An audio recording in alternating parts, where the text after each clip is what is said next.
Moithuti wa Setswana o amogetswe. Let us learn about the usage of with and without in Setswana.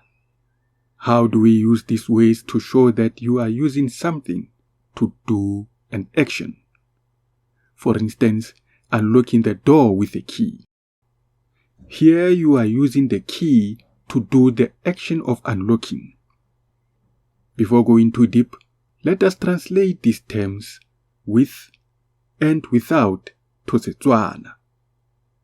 So with in Setswana is ka, and without is ntle le or kontle ga. I'm going to use the first one for this lesson.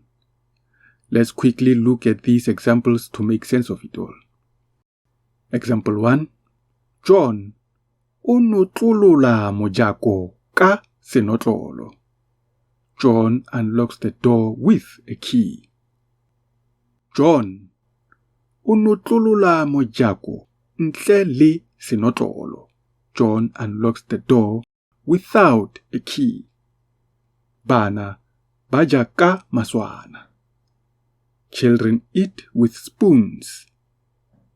Bana ba ja ntle le maswana. The children eat without spoons.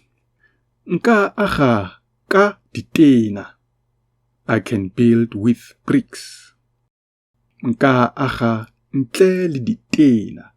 I can build without bricks. A o tlhalogantse. O ka botsa mo ditshwaelong. Ke a leboga.